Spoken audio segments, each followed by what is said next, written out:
Welcome to the SALLT Leadership Podcast. Real people, real conversations, and a shared mission to lead and love our cities well. Cities don't change because of one person. They change when everyone steps in to lead. In your home, in your work, in your community, and in your city, you have influence. And this podcast is here to fuel that calling. Well, welcome everybody to the SALT Podcast. I am here with our Executive Director, Ingrid Lewis, and a very special guest, Rennie Cook, with us today. And we are excited that you are joining us. Today, we are delighted to welcome Rennie Cook to the podcast. He is the owner of Triumph Team, a business committed to helping leaders and executives achieve meaningful success for their teams and clients. He is also the owner of Triumph College Coaching, a college life and academic coaching business, and Class 101 college planning business in Oklahoma and Texas.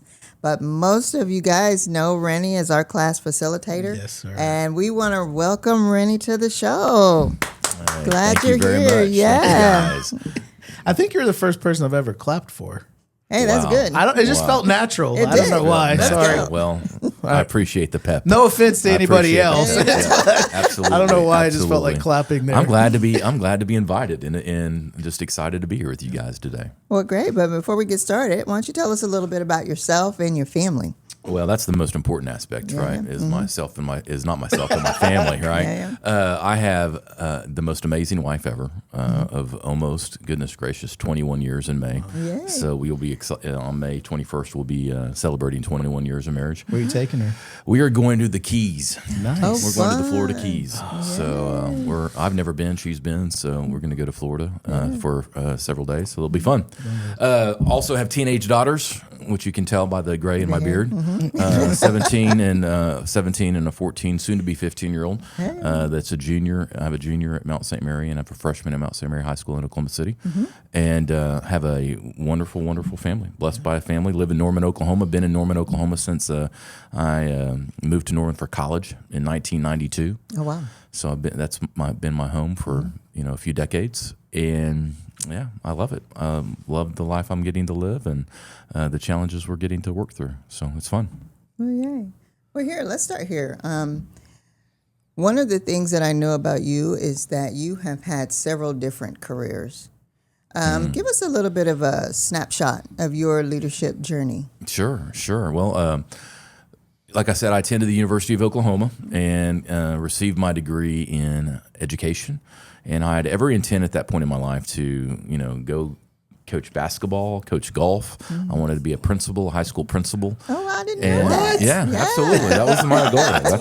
That was my goal. So, and I just had a unique opportunity at the time to also, when I was graduating, start to work with the University of Oklahoma as a recruiter, and that is where I started. And so I decided to take that step and work at OU, and I spent about 15 years at OU, working in admissions for a while. I worked at the Health Sciences Center in Oklahoma City for a little bit, and then I went to student life and student affairs. And then finally, I went to the Alumni Association at the university, and I fell in love during that time of helping organizations and teams really grow and improve their performance. I loved helping teams that maybe were struggling in different ways, find health, find healing, find success, and just fell in love with that process. And so I spent about 13 years there. Then I went into the ministry for about 2 years. So I am a recovering pastor. And even though that was like 13, 14 years ago, I'm still recovering. Pastors have my prayers regularly. That is the hardest profession there is. Yes. And then about 13 years ago, I believe, is when we stepped out and started Triumph. And since then, we've just like you listed there, a pretty cool list of initiatives my wife and I have taken on, and just a little plug here, we have a new one that we'll be announcing on April 20th, so we're excited about that as well, so stay tuned. Stay tuned, but wait, there's more. There's more. So the best part of it is just getting to do this with my wife and my family. Even as my daughters are getting older, they're starting to take more of a role in learning about our businesses and the things we do. So Oh, that's so cool. yeah. So as you were, moving and transitioning through different career paths, Mm-hmm. how did you know that God was forming you, even when you didn't realize it? Well, in the moment, I probably didn't. Yeah. Right. That's true. You know, it's kind of like the fish that says, what's it like to be wet? Yeah. They can't describe it. God is always, I believe, active in our life. He's always present in our life.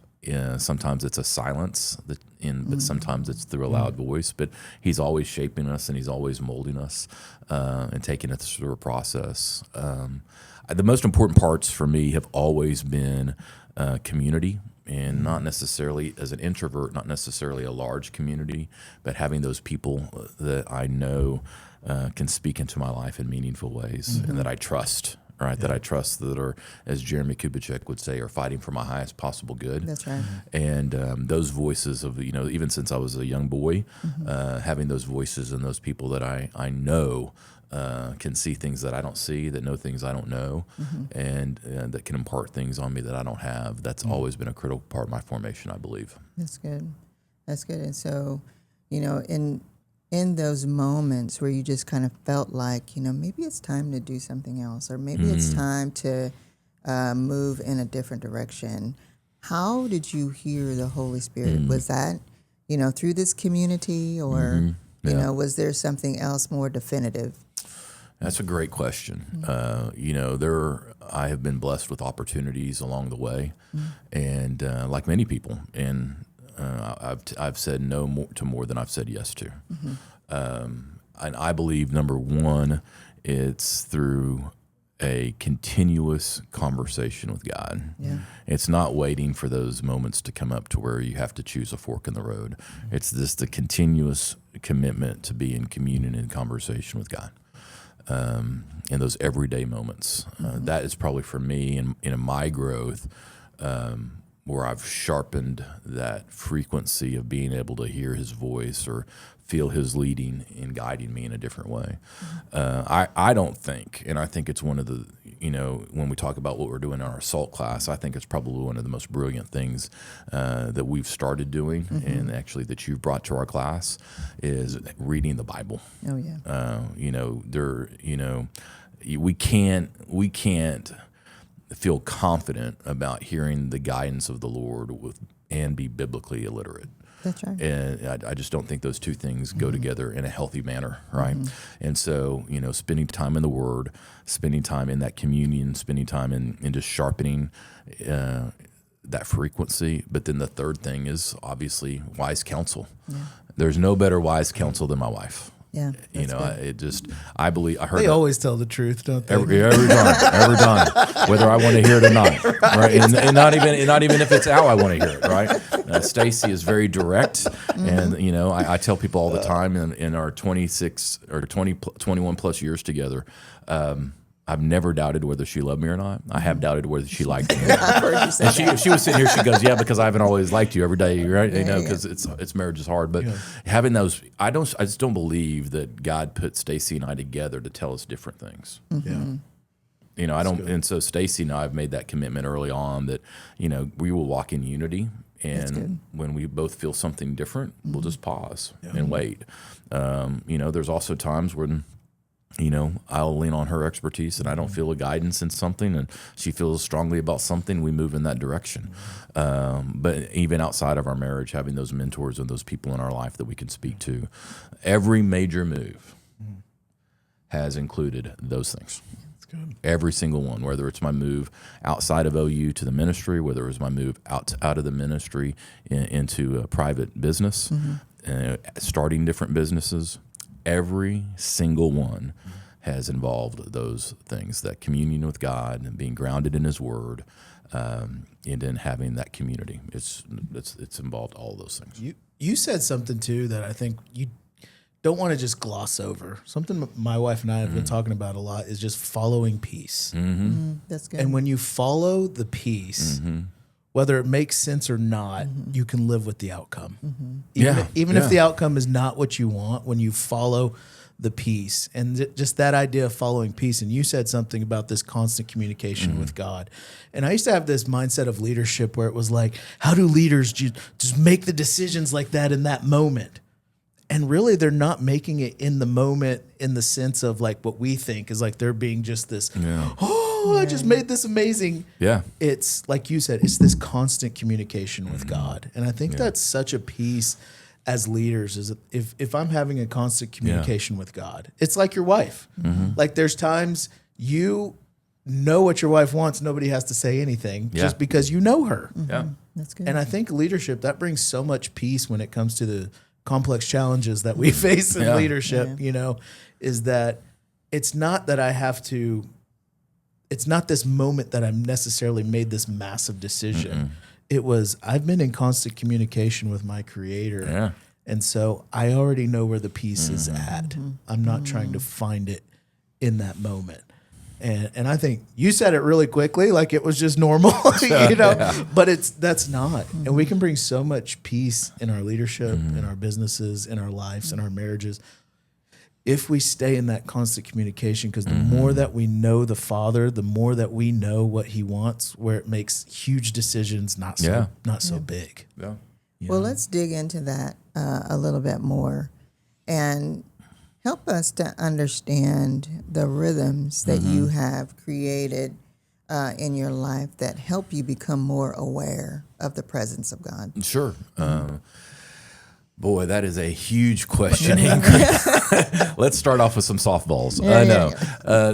I think for me personally, you know, number one, I want to tie into what Aubrey said just a second ago. What I have learned the hard way is that I don't get to choose the outcome of my obedience. That's true. Yeah. And so there have been times in my life, and Stacy and I mean, we're in a full agreement, and we step into something, and it does not work out the way we expected it to work out, right? Does that mean did we miss God? You know, and I wrestled with that. There were some things that I've been through that really put me into, you know, what Wes and I called the dark night of the soul, because I just thought I'd been such a bad steward. How could things turn out this way? And the Father really just showed me, hey, you don't get to determine the currency of obedience. That's so good. Right? I don't. But here's what I know: He's always good. That's good. He's always good. So I don't, you know, when we're obedient to the Father, we don't get to determine how we're going to be blessed on the other side of it. That's right. Because he sees the whole picture. Yeah, we don't get to say, well, if I'm going to do this, you know, then I get this. No, I just get to be obedient, and I know that the outcome will always be good in His eyes, because He's always good. So that reflection, I guess, you know, talk about the rhythms. That reflection when hard things are going on in your life, or when hard decisions are happening that you're having to make a decision on, I think it's like how God asked the people to create altars in the Old Testament so they could go back and see. Those stones of remembrance. No, those stones of remembrance, that's right. And being able to go back and see, okay, I've been in similar situations like this. I've made hard decisions like this. And, you know, sometimes I've got it right, sometimes I've got it wrong, but every single time God has been good.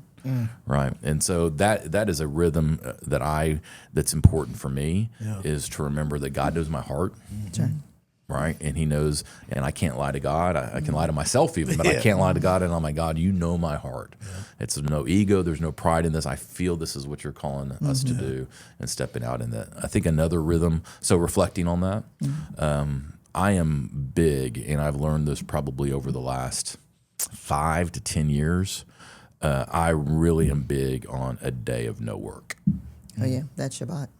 I mean, that is, and you know, everyone practices that differently, and so I'm not here to say you got to do it a certain way, but I am really big on, for me personally, and I think there's biblical truth to this, obviously, of just a day where I do not touch my work, and I see that as a 24-hour period.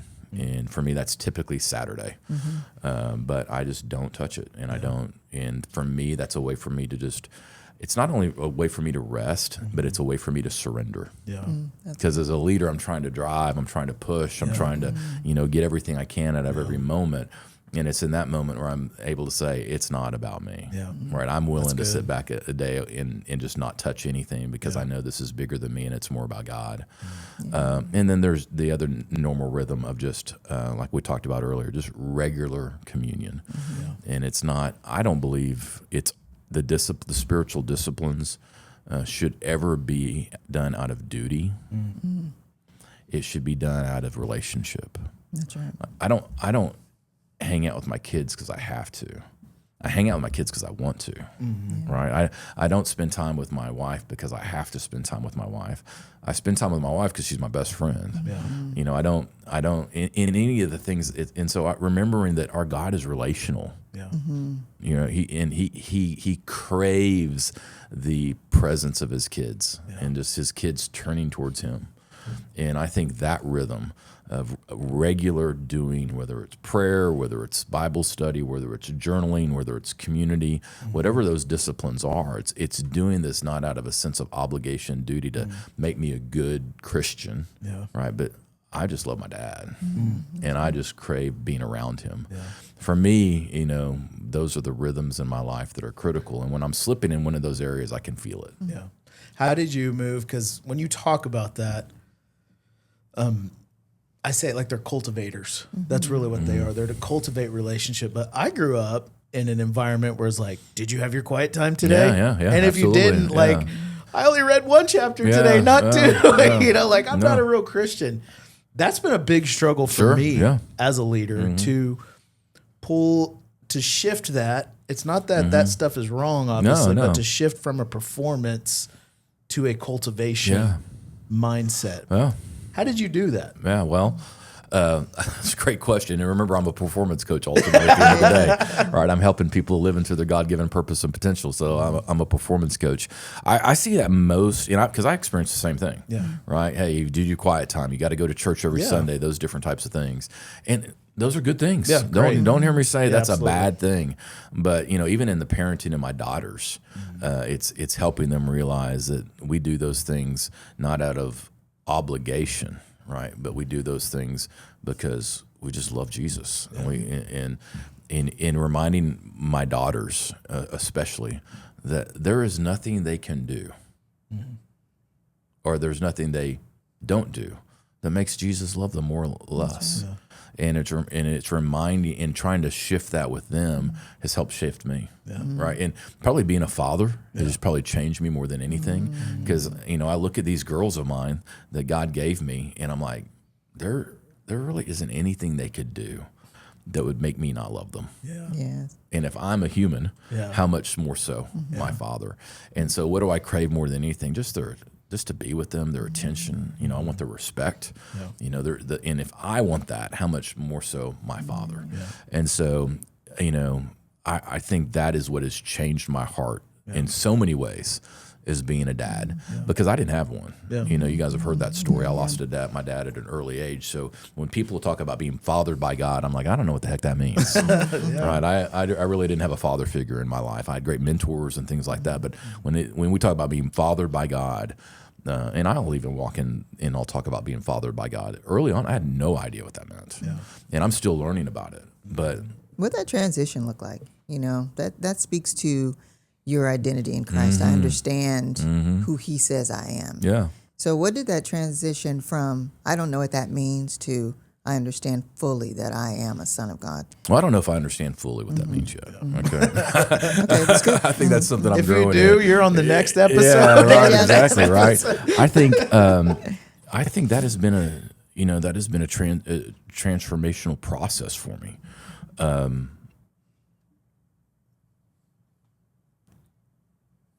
I think that in my failures and in my personal disappointment, in my own personal setbacks, in the bad decisions I've made, in my shortcomings, and all that stuff, to know that I have a God that still adores me and loves me. Yes, and rejoices over you with singing. That's right. Yeah. That's right. That craves that. me. And it's that place that you realize that I'm in this pit, and I'm in a pit of despair. I am a dark place, and God's not pointing a finger at me. He's holding a hand out to me. That's right. Yeah. Right? He's not trying to shame me or do any of those things. He's like, son, turn to me. Let me help you. Timothy Keller's book on the prodigal God, just changed my life. And the way of changing the way I look at that story, that story is not really about the sons. It's really about the father. That's right. And how the father's just craving for his sons and his daughters to come home. And he's not doing so in a way to where he can judge them when they come home, but when they come home, they get the ring, they get the robe, there's a celebration. And so I think in my darkest places, knowing that God wasn't pointing a finger at me, but holding a hand out to help me, has changed my perspective. Transformed over time has changed my perspective to realize that he does not hate me. He is not angry at me.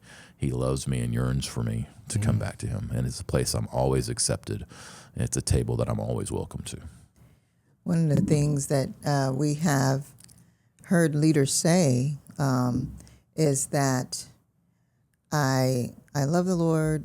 I know he's my Savior, but I'm so busy, I don't have time to, sit and read my Bible, or develop and cultivate this relationship. So what would your counsel to those leaders be? One of the things that we say in SALT is that your leadership self and your spiritual self have to merge in order for you to be the leader that God has called you to be. So what happens when you don't cultivate, that relationship as a leader? Well, if you were sitting across from me, right, and I was your coach, Ingrid, I would ask you, how's that going for you so far? That's a great question, I would ask, how's the weight and the burden feel? Yeah. I would ask, how could it possibly be different if we truly believe what it says about the yoke he asks us to carry? That's right. I mean, if we truly believe it, right? And, you told me you believe in God. You told me you love Jesus. But could you take a step?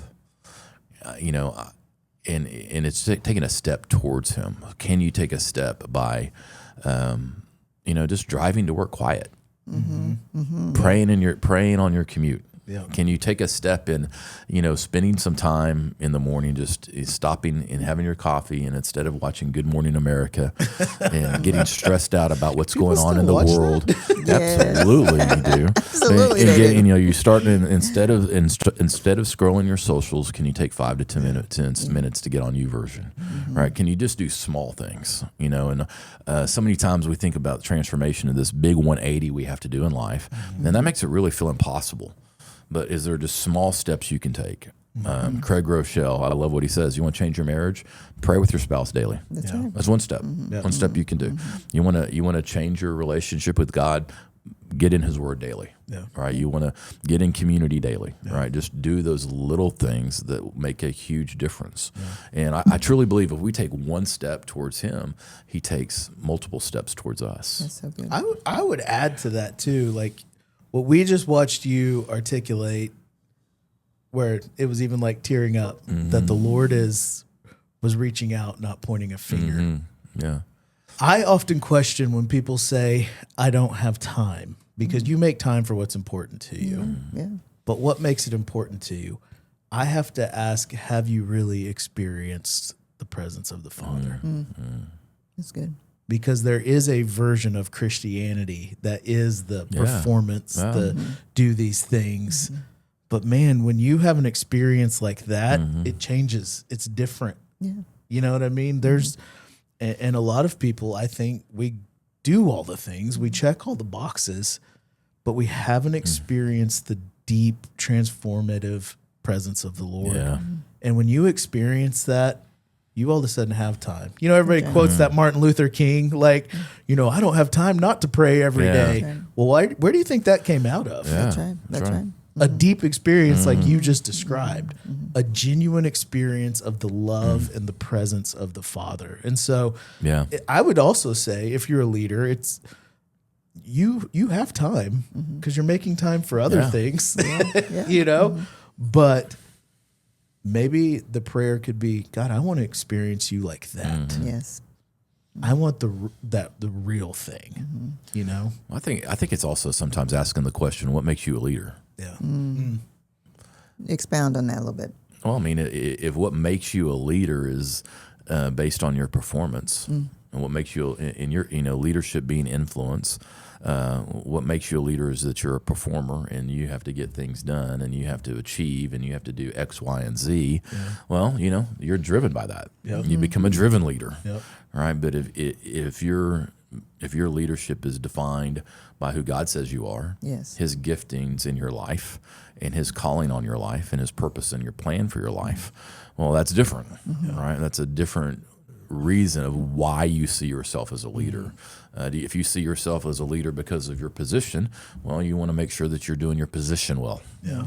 But that you keep your position. That you keep your position and that you're doing all the things that are tied to that position description. But if you see your leadership based on an identity from God, your Father, and your Creator, if you see that as a purpose and a plan for your life, well, that's different, right? And so that true north of your leadership's a little bit different. And so if as all of us, I have to stop because I'll start trying to be a good business owner, and I'll start striving to be a good husband, and striving to be a good father, and I remember that those are roles that have been gifted to me by my Creator, and He knows how I should step into those better than anything. So it's really about where your leadership comes from, in my opinion.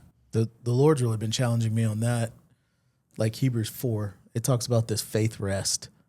That's set aside for the believers that they haven't accessed. And the Lord's really challenging me in that is like, you can build because you're gifted. All of us have giftings that we can do something and be successful in it. I mean, you coach, there's a lot of people out there that are successful that you're like, they're just good at what they do. Sure. But the things worth building come from that faith rest of the Father. And the Lord's really been challenging me like that, in that of like, hey, if you create outside of what I told you to create, if you build outside of what I told you to build, then it's in vain. And what happens is it becomes exhausting to hold up because the Lord never told you to do it. Yeah. That's good. Then it crumbles to where you're just like, I can't maintain this anymore. The key to that is what the Lord tells you to build. Yeah. What the Lord tells you to create. Well, we're like our Father, right? And our Father fundamentally is a creator. And so, we have this drive in us to create. And as Aubrey said, we can create things that aren't, from God's purposes and plans. And, even as we were saying that, I was thinking, that was, the Tower of Babel. They're creating something based on their own ideas. They're creating something based on their own pride and their own ego. And, that's good. That's good for all of us to hear because, a son and a daughter want to be like their daddy. And our daddy is a creator. But we also want to be aligned with our Father, to be about His business, to be creating things that He's called us to create, to be creating things that, they're aligned with what He's trying to do in this world. And so I think that's just vitally important. Can I ask another question? Because I think this all ties together. Like we're talking about, transition, different careers, all that kind of stuff. And then you're talking about identity. And I think that's just a huge thing, especially with all the disruptions in our world. And, it's just different now, If your leadership is based on what you do, it's going to be hard. Yeah. So how do you build that identity as a leader? Or what are some practical things, of that? Yeah. And I don't know how that's not an easy practical thing, I think you can answer this question the easy way or the hard way. And I've answered it the hard way. Yeah. Because my leadership for a long time was based on what other people said about me. That's good. And that didn't work out so well. Right? It worked out for a while, but what happens when, those people also decide to turn on you? That's right. What happens when, people you look to validate you inadvertently invalidates you? Yeah. Right? So when my leadership is defined on what people say about me or what people think about me or people think I'm capable of, that's the hard way. Yeah. That's the hard way, and that's naturally performance and people driven. So that's the way I've learned. Yeah. But I recently read this question. that Jamie Winship asks, which is, I think, a fundamental question that we all have to answer is, who is Rennie Cook? Mm. Who's Ingrid? Yeah. Who's Aubrey? Mm-hmm. And to wrestle with that question in a meaningful way, or a prayerful way, who is Rennie? Yeah. And that question of identity is core to our leadership, core to our leadership. And so you can do it the hard way and learn that I can do it based on my performance, but that's not a great road to go, because no one performs excellent every day. I can base my identity on what people say about me and my potential, but what happens when they decide to turn, and or you can go by the purposes and the plans that your Creator has for you and what He says about you. And so it's really, and it's something as a 51-year-old man I'm wrestling with today is, who is Rennie? I mean, fundamentally, who am I? Yeah. And it's from how we answer that question that so much more of our life and our leadership flows from, is, who are you? Yeah. I think one of the things that leaders struggle with is the busyness. And taking the time to sit and reflect and pray and be silent and hear the voice of God, or just remove the distractions so that you can even answer some of those questions. And admittedly, if you have littles at home and you have a busy family, blessings. Yes, it's different. Hard, right? Yeah, it's hard. It's hard to do that. So, how has your journey and your experience shaped how you lead leaders? Yeah. I think it's, gosh, that's so good, Ingrid. That's such a good question, because there's a reason why they're called spiritual disciplines. It's kind of like working out. As you can tell by looking at me, I don't love working out, right? but I know this. They can't tell. We have the ripped filter. No, that's good. That's right. We got the ripped filter on. That's right. I can tell you this: I've never regretted after working out. Yeah. I might be sore or any of those things, but short of being injured, I've never walked away going, I shouldn't have done that. That was a waste of time, right? And it's called the spiritual disciplines for the same reason, right? A discipline is something you have to choose to do. You have to decide to do it, and so I would ask anyone out there, first of all, let's do a little bit of look back. Has there ever been a time that you thought, man, that was a total waste of time to pray? That was a total waste of time to spend time in the Word. That was a total waste of time to, spend some time in community or in silence and solitude. That was a total waste of time. And most of the time, I think most people would tell you, no, that was good. I'm glad I did that. I'm glad I slowed down. So it is a conscious decision leaders have to make.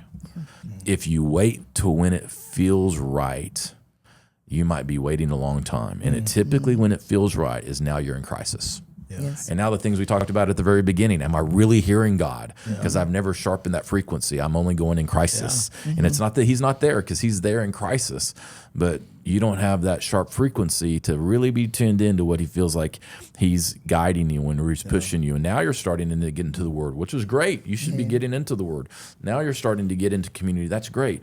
But there's no established, there's no established relationship.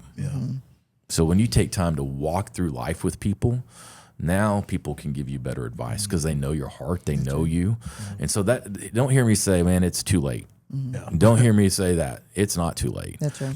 But it's about the daily, consistent disciplines of just saying, this is what I'm going to do.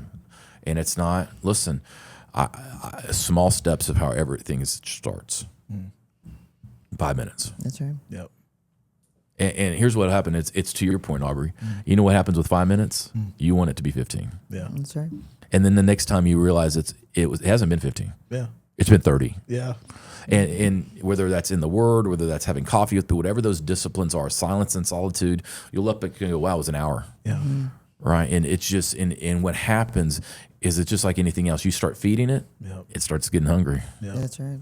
Right. And we feed things in our life. We do. and it gets so good. hungry. And so what we need to do is start starving some things in our life and some feeding some right things in our life, That's and right. they'll get hungry. But it's just small steps, and it's Ingrid. It's just making the choice. At the end of the day, leaders and sons and daughters just have to make a choice. So then how does leading in that way, how does that affect how you lead your teams, your organization, your business? Yeah. What's the difference? If someone is listening out there and they're thinking, well, what's the difference in how I lead and how they lead? What would you say? Well, I think, there's one of the major differences in the way people lead is the way people are gifted. Yeah. I mean, that is a huge. I think the worst thing people try to do, especially in emerging leaders, is they try to emulate a leader that they really respect, and that's fine. Yeah. But here's what I'd say: if you're not a great, if you don't feel gifted in a certain area, I'm not going to try to take Ingrid's giftings. Yeah. Right. The worst thing I can do is try to be Ingrid. Yeah. Because I'm not Ingrid. Yeah. Now there are things I want to emulate from you: your character, your care. Your drive for excellence. There's certain qualities and values that we share that are important, but I'm not going to try to be Ingrid beyond that because I can't be. I can't work an Excel spreadsheet like you can, and I don't want to, right? But there are things I can bring to the table. No, right? Lord. Thank you for And Ingrid. there's things Aubrey does that I can do, right? And so, what does that to me mean? Can we come together based on our mission, our vision, and our values? Can we say, this is why we're here, right? We're here because God's sons and daughters are in this city, and they need to be awakened and called into their leadership to live into their purpose and plans to see a city transformed. That's right. Can we lock arms around that? And this vision that by 2028, as Wes says, but just vision to see that Christians, the sons and daughters, are the preeminent solution for every issue in our city, and that the people in our city are saying we need to get the Christians involved in that. Right. Can we get around that vision? And we talk about the values of being prayerful and excellence and those things. Can we get around that? And from that place, align around a strategy to say, this is how we're going to execute. This is how we're going to accomplish these things. And guess what? We need all of you to bring your gifts. That's right. That's right. Right. So there's those fundamental DNA things that, people are going to lead differently. And as a leader, guess what? I want them to. Yeah. I want the people on my team to not emulate Rennie Cook. No. I want them to share the mission, vision, values of what we're trying to do in any of our enterprises. I want, especially, probably most importantly to me, are those values, right? I want them to be aligned in our plan and our strategy of how we're going to achieve this. And then I want them to bring their best. I want them to bring their personality. I like them to bring not only their style but their story to it, because that's the mosaic that makes any enterprise, any organization, any team beautiful. Because it's like, here's God's kids coming together, and God's called us to do these things together, and He loves it when His kids get together and do things together and have impact together. That's like nothing pleases Him more. And so I don't want people to lead like me. I want them to share things that I believe that are important, but I want them to bring their heart and their style and their gift to the table, and because that's when I think you see truly see organizations thrive. Yeah, that speaks to, again, that identity, understanding who you are. One of the things that makes our organization, our program different, is that we're about formation, not just information. Yeah. Why is that distinction so important? Well, because we live in the digital age has become the information age. Unfortunately, people aren't starving for information. That's right. Or fortunately, unfortunately, I think that's a good thing. And I think that was a tip, like when you said, how does a leader start, like being conscious? I know sometimes for me, it's just shut it off. Yeah. Like literally, if you're in the car, just shut the radio off and just sit there. Because we get so much information, it just steals the energy from us, Anyway, so No, I think that's spot on. I think that so the need for information is low, but the need for transformation is high. Yeah. The need for formation is high, and I think the highest thing is, as our friend Billy would say, is the need for impartation and activation. Right, those are different things, and so when we're talking about what we share in the class, our class isn't about informing people. what is our class about? Our class is about, okay, let's talk about some key concepts that you may or may not have heard before, and let's wrestle with those to see how they help you answer 4 key questions, and how it wrestles with you in your walk with God as we talk about what it means to practice the way, what it means to lean in and listen and learn how to sharpen the frequency of how you hear the voice of God, and how you do that in community, and how you can do that in community to support individual transformation, or how we can lock arms to see community transformation. Yeah, because we believe that transform lives. 100%. Yeah. 100%. And so what happens here hopefully changes a city and changes a world. So that formation is critical, but what I lean into is the fact of, what do you do with information? What do you do with it? And so information can equip you, right? Because you're learning things. That's great. I know more things, but what empowers you is that activation piece, that formation piece, and I think that is a critical difference. Yeah. There was a study. I was actually sharing this with Kaylee earlier, and it's kind of crazy how it all works together. But there was a study that Gallup did in Harvard Business Review in 2025, and the top 3 things that people need from leaders were hope and the ability to navigate change. The second one was trust, and the third one was stability. Oh, yeah, that's good. And it's like, you ask the question, how does a person that's merged spiritual and, with their leadership, how does that look? It answers those questions. Yes. Yeah. Like literally, you being a godly leader is knowing who you are. Yeah. Because that's the 3 biggest needs is hope, trust, and stability, which tells me like, we need to know who is Rennie. Yeah. I need to know who is Aubrey, because clearly Gallup, these major things are saying these are the biggest needs right now, and I think that's how it looks different too, is we bring those things because we have them settled That's right. internally, Yeah. One of the most interesting things that I listened to this week is I listened to a podcast that had Pat Lencioni on it. And he said something that I'd never heard before, and that is people spend the majority of their lives at work, and they come to work to heal. And if you are not a healed leader, or you are not a spiritually formed leader, and you don't have access to understanding and hearing the voice of God, and you are stewarding these people that have come to a space where they bring their hurts, their hang-ups, their issues, their prejudices, all of these things. So you're an executive coach.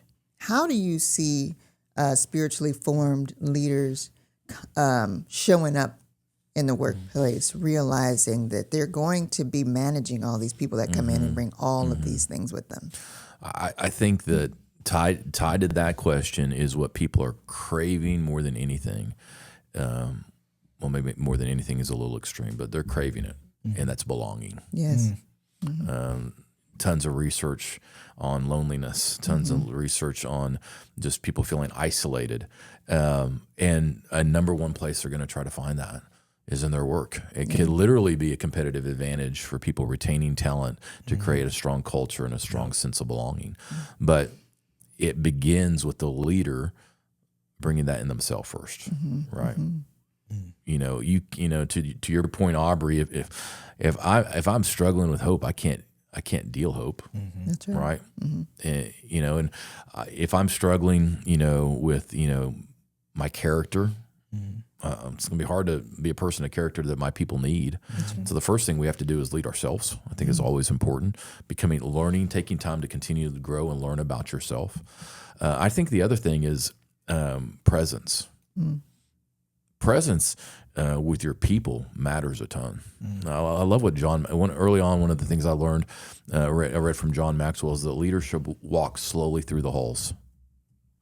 And what does that mean? So many times as you're a leader, you're rushing from one meeting to the other, or you're behind your closed doors all the time. And leaders should walk slowly down the halls, just checking on people. Hey, how are you doing? Hey, what's going on? Anything I can do to help you out today? Just checking on people's life. Leaders should start you should start meetings connecting with people instead of diving straight into the objectives of the meeting and what we're trying to accomplish. And because our people should be more important than our projects. That's right. Our people make us profitable, and so our people make us productive. And so understanding that the input is more important than the output, and if you take care of the input will take care of itself. It's realizing this is why I'm here, and that and so it's really taking time to stop and think intentionally, what kind of culture am I creating? Is this a place where people can come and get a sense of belonging? Do I have intentionality around, what I want this culture to stand for? Do we understand? Do we have things in place to take care of people? Right? And do we, I love what some businesses take the time to invest in is corporate chaplains. They're not there to share the gospel unless people want to talk about that. That's fine. You know what they're there for? Just care about people. Just, and walk slowly down the halls and check on their families, check on their life. And that is what people are hungry for, because to your point, Ingrid, that's what people need that healing. And that sense of belonging, that sense of community is the first step in that healing. Because when you build that relationship and you build that trust, guess what? People will start raising their hand saying, I need help. Yes. I need help. Yes. And then that opens the door for you to serve people in a really unique way. Yeah. I think you've heard that too a lot. Like you've heard talking about caring about people, and AI is accelerating that. Yeah, absolutely. Absolutely. Like really fast. So Yeah. if you're listening, it's like the people who are going to lead well soon, like in the very near future, are the people who can do this stuff well. Yeah, that's right. Because it's not just skills anymore. It's not just skill set. Or information anymore. It's your ability to work with people and to create that type of environment. Yes. It's accelerated so much. Yeah. Yeah. People, I've always thought people wanted to be needed and known. And oftentimes they come to work for those things. Well, as we wrap this up, explain to us a little bit about why it's so important for leaders to have community. Oftentimes we hear leaders say leadership is lonely. And one of the things that they really like about SALT is that, they begin with a platform or a foundation of, I love God and I love this city. And to be in a community of like-minded believers is so important. But, some people think, man, I don't need community. What do you say to leaders who say that? Well, there's two questions there, right? Number one, the question is, leadership is lonely. I think that is a cop-out excuse. Oh, boy. I think Lean in a little bit. I think that is the biggest cop-out excuse in the world. I just really believe it is. I mean, you know what? Life can be lonely. Yeah. Not just leadership. Just because you're a leader, you feel lonely. No, there are people throughout our society that feel lonely. Yes. Right. So it's just saying, well, it kind of goes with the territory that I'm a leader and I'm lonely. That's a cop out. Okay. All right, because you should be intentionally engaging in community. What's Other stopping leaders. you? Other leaders that are lonely. Yeah, I mean, there are so many. If you're Never struggling thought about it that way. if you're struggling with that right now, you need to sign up for SALT next year. There are so many ways in a world today that offers that connection, that offers a way. There's no reason to not be you. I believe this. You are choosing that. You're choosing that. Leadership can be very lonely. Yes. Absolutely. It does not have to, right? We have options of how we can connect with other leaders. Can it be lonely in your organization? Of course it can, right? You don't feel like you can talk to different people about different dynamics. Totally get that. Yep. But there are people you can get connected to, and that's what you need to do. The second part of that question, I really forget what the second part of that question was. It was something about Why do they need community? So they don't need community. That is not how any person is wired. We are wired for relationships. That's right. And, you might feel like you don't need community because community's burned you before. That's good. That's good. And that's and so we need to talk about that. We need to unpack that a little bit, because who has not been burned by community? And so maybe that's a defense mechanism to say, well, the way I'm not going to get burned by community or burned in relationships anymore is I just won't do it anymore. I don't need that. Well, I would agree with you. I don't need toxic relationships. That's right. I don't need people who are going to stab me in the back. I don't need people in my life who are working against me and not for me. I would 100% agree with that. I don't need those relationships either. But I need relationships, positive relationships where we can lock arms together and walk through life together. This is especially important for men. This is especially important for Rennie Cook, right? Who's introverted and at times can feel lonely. And I have put up those walls, and I call them boundaries. Yes. And it's important. I need boundaries because I've been burned by people. And if you've led for a minute, then you've been burned by people. Yes. But that's the price of leadership. And so, but there's a difference between a boundary and a barrier. Oh, that's good. Right. And so I'm learning that it's wise to have boundaries, but it can be very limiting to create barriers with people. And I need to let people in. I need to walk with people because that makes me better.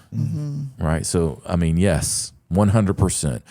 If you're sitting there and you're like, I don't need community, I would ask you why. And if it's because you've had a bad experience before, I'd say 100%. That's not the kind of community you need. Yes. That's not the kind of relationships you need in your life. You need boundaries and maybe even barriers for those toxic people. Right. But we need to find the right people because leadership does not have to be lonely. And I do believe this. We are better in community. That's right. We're better in community. And, you can go to the Bible, but you can look at secular research. You can look at, the academic world that does research on this, that isolation is not good for our mental health. It's not good for our emotional health. It's not good for our physical health. Guess what? It's also not good for our performance. Oh, wow. So there's the only reason is just self-protection that's actually hurting us. That's good. Okay. Well, we just thank you so much, Rennie, for coming on the podcast today. I do want to leave with a little bit of encouragement. Okay. Go. And this is something I've been working through just recently. I was praying the other day, and I felt like the Father asked me to ponder this. Why does He tell us to be strong and courageous? And I just sat and thought about it for a while, and if you're a leader, and you're just, I'd ask you to wrestle with that question. Why? Why does God call us to be strong? And He regularly tells us that. He didn't just tell Joshua that. He told lots of his leaders, of his kids, be strong and be courageous. And the conclusion I came to is because He told Joshua to be strong and courageous because even though He had called Joshua to that promised land, there was going to be things that are heavy he needed to be able to be strong enough to carry. That's good. Yeah. And that he was going to be facing fear, that he would have to overcome that fear with courage. And he stood in this truth that God was with him. And for me, that means that as I'm stepping out into things, and I have a peace of God that says this is where I'm supposed to go, but that doesn't mean it's going to be easy. That doesn't mean that I don't have to be strong, and there's some things I'm going to have to carry that are going to be heavy. I have to be strong. And that doesn't mean that while there's peace and the surety of knowing that this is what I'm called into, that there won't be fear. It won't be scary, right? There's fear involved in that, and I have to be courage. And where does that strength and that courage come from? Is that He is with me. That's right. And He is good. And as a leader, we have to know that, because God is not calling us to the things that are easy. He's calling us to the things that are hard. And I think that's so important for us to know as leaders. God is not calling you to the easy things. He's calling you to hard things. That's what we said earlier, remember? That's right. We said something was easy. I was like, no, it's never easy. It can be simple. Yeah, simple and easy are those are not the same things at all, right? Yeah. But they are going to be possible with God.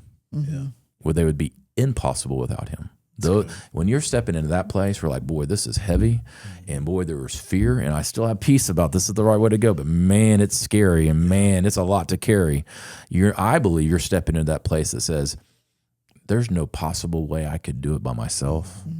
but it's going to be possible with God. That's good. That is where probably some pretty exciting things are going to happen in your leadership. And you should, through being grounded in the Word, regularly practicing the way and in pursuing an intimate relationship with your Father, and being surrounded by community that can be that wise counsel in your life, that is a place to where you can maximize your leadership because you're moving into God's purposes and plans for your life. So be strong and be courageous, because He is good and He is with you. That's good. I love that. Rennie, that's so good. Just the strong and courageous, incredible. And we are actually adding a piece to this podcast because, for most people, it's like a podcast plays and then it just goes to the next one, or you move to the next thing. And you said that.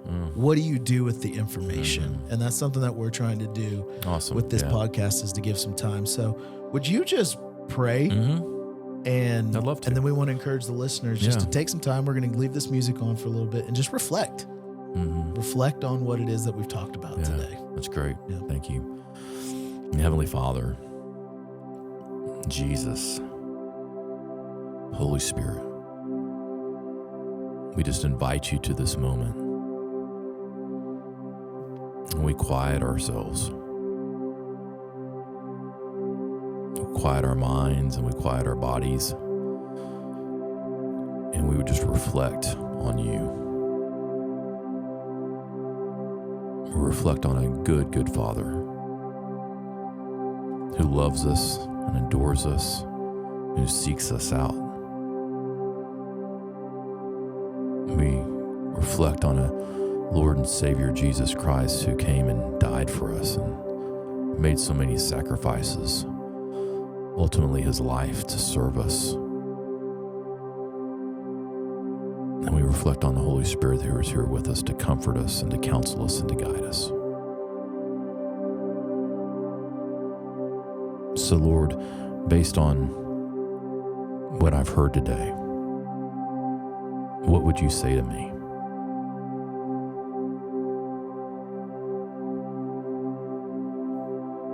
How would you change the way I think about who I am? What would you say about my leadership and what it could be? And how can I take my next step into living into your purpose and plans for my life?